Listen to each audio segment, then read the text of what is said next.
शिक्षित हो जाएगा, शिक्षित के साथ विकसित हो जाएगा, विकसित के साथ संस्कार होंगे और संस्कार के साथ में संस्कृति भी जब हो जाएगी तो हमारा समाज बहुत आगे बढ़ जाएगा।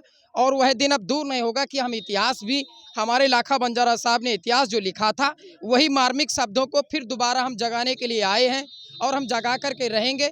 जैसे कि हमारे उमेश राठौड़ भाई साहब जो हैं आज की डेट में लगभग 17 से 18 प्रदेशों में भ्रमण कर चुके हैं और उन्हीं का सबसे बड़ा योगदान रहा है कि लगभग उनका रिकॉर्ड हो गया कि 1 लाख से भी ज़्यादा बंजारा समाज के गांव में घूम सके हैं और घूमने के साथ साथ एक धागे में पिरोया है।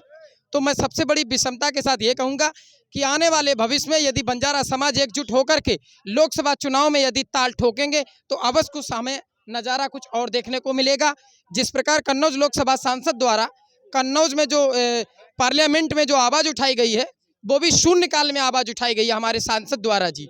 और यदि यही बात प्रश्नकाल में उठाई जाए आदरणीय सांसद द्वारा तो हमें वहाँ पर हमारे सांसद जी को उसी वक्त स्पीकर महाशय जो है वो सवाल के साथ में जवाब भी देंगे और जवाब के साथ में हमारे बंजारा समाज को न्याय भी मिलेगा।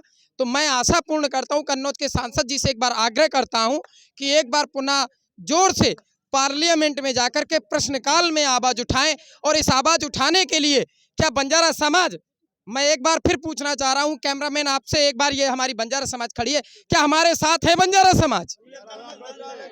तो देखिए मैं आपसे पत्रकार महोदय कहना चाह रहा हूं कि बंजारा समाज आने वाले दिनों में, हमने काला झंडा फेंका नहीं है।